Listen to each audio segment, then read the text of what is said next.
transmissão do calor por condução. Condução ocorre predominantemente nos materiais sólidos. O calor ele é conduzido de molécula para molécula devido aos choques entre elas. Então, imagine uma barra metálica onde nós colocamos uma de suas extremidades aqui em contato com uma chama, né, em contato com o fogo. O que vai acontecer? Essas moléculas que estão em contato direto aqui com o fogo, elas vão receber calor e essa parte vai aumentar a temperatura. Com isso, as moléculas elas vão ficar muito agitadas. Essas moléculas aqui que estão muito agitadas, elas vão chegar mais perto dessas moléculas aqui, ó. Por exemplo, essa molécula, como ela vibra mais, ela chega mais perto dessa molécula, exercendo uma força nessa molécula que vai vibrar mais devido a essa interação. E isso vai acontecer então de molécula para molécula, até que todo o material se encontre a uma mesma temperatura, ok? Até que, basicamente, comparando aqui nessa imagem, todas as moléculas estejam na mesma agitação em média, ok? Então essa é a transmissão do calor por meio da condução. Eu gostaria de discutir com vocês alguns detalhes a respeito da condução. O fluxo de calor é o calor conduzido através de uma parede durante um certo tempo. Nós podemos então entendê-lo matematicamente como sendo o calor pelo tempo. Nós podemos então chamar este resultado de fluxo de calor ou potência térmica. É a rapidez com que o calor é conduzido através de uma parede. Nós poderíamos então pensar na unidade de medida do fluxo de calor. Então, veja, é o calor pelo tempo. Então eu vou fazer a unidade de calor dividido pela unidade de tempo. O calor é energia, a gente mede em joule.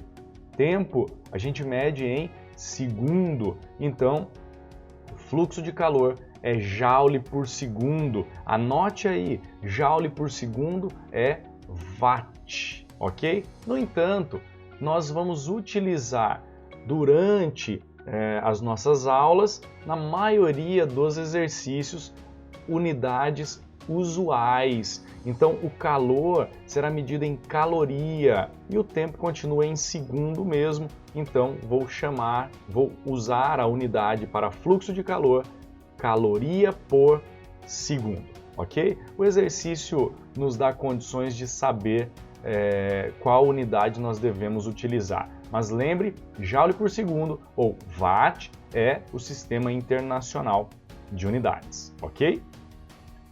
Então, imagine uma situação em que a gente tenha um recipiente contendo, por exemplo, água quente e aqui água fria. Se nós ligarmos esses recipientes por uma barra metálica, por exemplo, passado um certo tempo, se nós medíssemos a temperatura ao longo dessa barra, nós perceberíamos que a parte que está em contato com o recipiente quente está, obviamente, mais quente do que a parte que está em contato com o recipiente frio. E com isso, vai haver um fluxo de calor da parte quente para a parte fria. Eu gostaria então de estudar as características do fluxo de calor em situações parecidas com essa, ok? Vamos lá!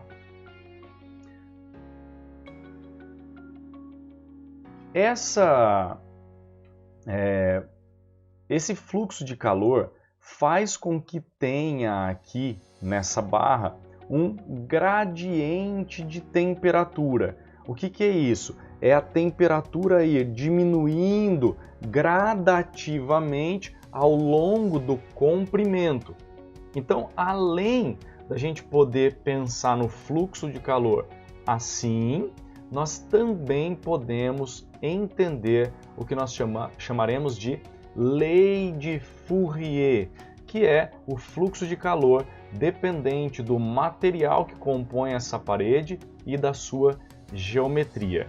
A gente chega lá. Imagine então uma barra metálica. Eu vou usar parafina para prender algumas tachinhas nessa barra metálica e vou colocar uma de suas extremidades em contato com a água em ebulição. Vai haver então um fluxo de calor que vai dar a água em ebulição para o ambiente que está mais frio que essa quantidade de água. Com isso, pessoal, à medida que essa barra vai aquecendo, a parafina, que é um material que a gente usa para fazer vela, ela vai derreter. E o que vai acontecer com as tachinhas? Veja só, a primeira tachinha cai, depois a segunda, em seguida a terceira, a quarta, a quinta tachinha e assim vai. À medida que o calor ele flui pela barra metálica, a parafina vai derretendo e as tachinhas vão caindo sucessivamente da esquerda para a direita. Assim nós conseguimos notar que o fluxo de calor vai do corpo quente para o corpo frio espontaneamente. Eu gostaria então de estudar essas características do fluxo de calor. Antes, vamos pensar no gradiente de temperatura. O que seria gradiente? Gradiente é algo que varia ao longo do comprimento, né? A gente usa muito a palavra degradê para analisar cores, né? Por exemplo, se você olhar aqui para esse fundo do vídeo, nós temos um degradê em alaranjado, né? Ou um gradiente no alaranjado. Aqui nós temos alaranjado escuro e ele vai ficando mais claro ao longo do comprimento. É isso que acontece com a temperatura ao longo do comprimento daquela barra. Então nós vamos pensar em um gradiente de temperatura.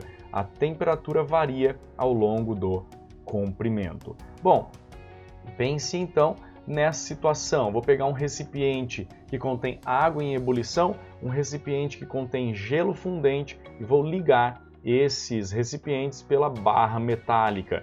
E nós teríamos então um fluxo de calor, ok? Do recipiente quente para o recipiente frio e nós teríamos então um gradiente de temperatura. O que é isso? Ao longo do comprimento, a temperatura ela varia, ou seja, da esquerda para a direita, a temperatura ela vai diminuir, ok?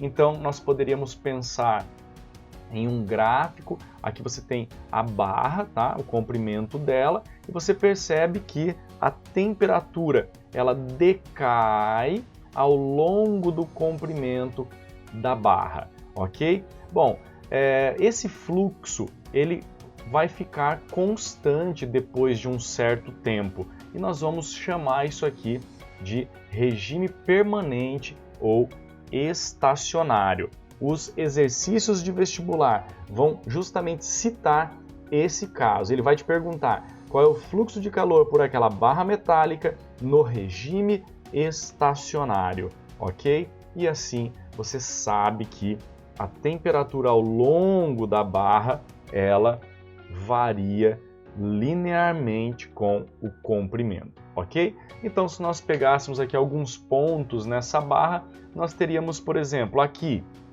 87,5 graus Celsius, 75, 62,5, 50, 37,5, 25 graus Celsius e 12,5 graus Celsius. Depois, aqui no finalzinho, chega em 0 graus Celsius, porque está em contato com o gelo fundente. Aqui nessa outra ponta está em contato com a água em ebulição, portanto, 100 graus Celsius, ok? Então você pode perceber que exatamente na metade da barra você tem a metade da temperatura. Entre 100 e 0 nós temos 100 graus Celsius, então metade disso me dá 50 graus Celsius, ok? Então se você for fazer um exercício e ele perguntar para você qual a temperatura da barra exatamente na metade, você sabe que é a média aqui, ó, 100 menos 0, né? Isso aqui dá 100, dividido por 2, 50, ok? Bom, nós poderíamos analisar o fluxo de calor por meio da lei de Fourier. Essa lei ela é muito importante, ela nos dá um resultado que nos permite entender como a geometria da parede e o material influenciam no fluxo de calor. Então, lembre, o fluxo de calor depende do material de que é feita essa parede e também da geometria da parede, ok? Fourier chegou nessa expressão. Ka, a temperatura da parte quente menos a temperatura da parte fria, dividido por D. K é o coeficiente de condutibilidade térmica do material.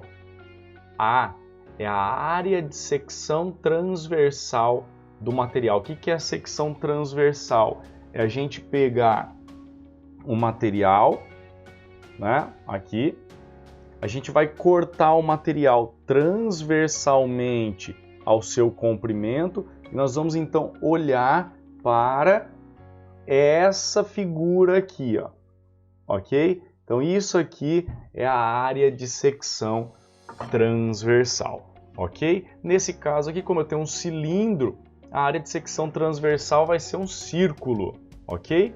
Bom, temperatura da parte quente, temperatura da parte fria e D é a espessura da parede, ok? Então Ka, Tq menos Tf dividido por D. Essa é a lei de Fourier para o fluxo de calor, mais precisamente para a condução.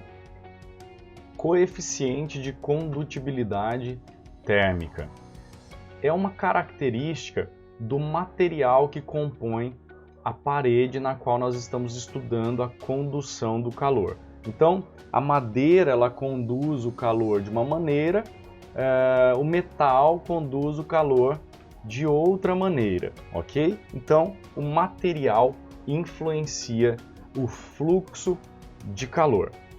Materiais bons condutores de calor têm alto coeficiente de condutibilidade térmica e materiais maus condutores de calor têm baixo coeficiente de condutibilidade térmica, ok?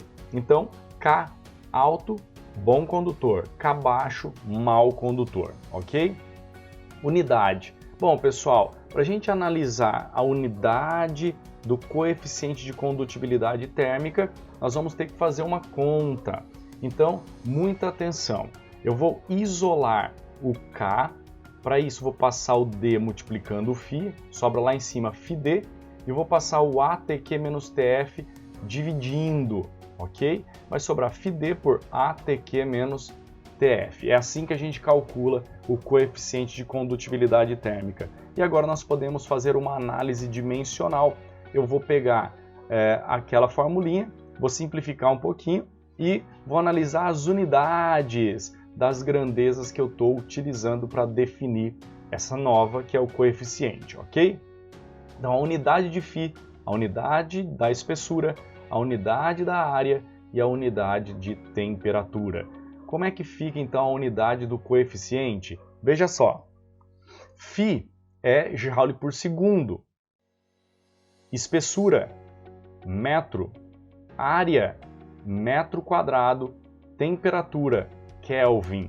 Então, dividindo metro por metro quadrado, sobra metro lá embaixo, joule dividido por segundo dividido por tudo isso aqui, sobra o segundo lá embaixo e o Kelvin também lá embaixo. Então, a unidade no sistema internacional para o coeficiente de condutibilidade térmica é joule por segundo metro Kelvin. Joule por segundo metro Kelvin.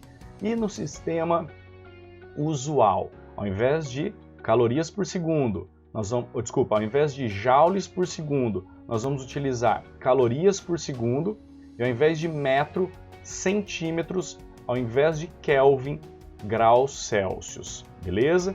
Então fica caloria por segundo, centímetro, graus Celsius. Caloria por segundo, centímetro, graus Celsius. É assim que nós vamos utilizar, então, o coeficiente de condutibilidade térmica. Veja só, essa tabelinha onde nós temos o coeficiente de condutibilidade térmica no sistema usual. O que é isso? É caloria por segundo, centímetro, graus Celsius, ok? Você vê aqui os metais, olha só o valor, ó, acima de 0,1, a maioria deles, ó, menos o chumbo aqui, que é um pouco menor do que 0,1, mas bem pouquinho, 0,017, né? Então bem pouquinho. Então basicamente todos eles acima de 0,1. Agora veja só, os líquidos, né? Alguns sólidos aqui, ó, a maioria deles todos abaixo, os gases aqui também, ó, todos abaixo de 0,01, menos o carvão, aqui é 0,01 exatamente, ok? Mas veja que 0,01 é muito menor do que 0,08, certo? É 8 vezes menor do que 0,08. Então, os metais aqui, ó, são bons condutores térmicos porque tem K alto, o coeficiente de condutibilidade térmica é alto, então esse é o motivo que nos faz ter a sensação de frio quando a gente coloca a mão num metal, comparado com a situação. Imagina, você coloca a mão num metal e a outra mão na madeira. Você sente o metal mais frio porque ele conduz melhor o calor. Assim ele rouba mais calor da sua mão e você tem a sensação de frio, ok? Bom, esses materiais aqui são maus condutores térmicos, eles têm o coeficiente de condutibilidade térmica baixo, ok? Então é assim que a gente vai saber se um material é um bom ou um mau condutor de calor. Você pode perceber também que o gelo é um mau condutor de calor. Então, nós poderíamos pensar aí no nosso dia a dia, quer dizer, poderíamos pensar no que nós vemos aí em filmes, né? A gente vê que o esquimó mora em uma casa feita de gelo. E eu tenho certeza que você já pensou, né? Poxa vida, mas será que lá dentro é muito frio? Com certeza é frio, porém é mais quente do que a parte exterior, visto que o gelo, por ser um mau condutor térmico, ele pode funcionar, nesse caso, como sendo como se fosse uma caixa de isopor, onde você consegue conservar o que está dentro dela quente, ok? Então, se lá tiver uma fonte de calor, lá dentro vai ficar mais quente do que fora, ok? Bom, nós poderíamos também lembrar que quando um congelador ele tem muito gelo nas suas paredes, se você já passou por essa situação, você pode perceber que o que está dentro do congelador ele acaba descongelando. Pelo fato de ter muito gelo, o congelador perde a sua eficiência. Ele não consegue mais retirar calor dos alimentos que estão lá dentro, ok? Então, se tiver uma camada muito grossa de gelo nos congeladores, você tem que descongelar para manter a eficiência do congelador, ok? Até mais, tchau, tchau!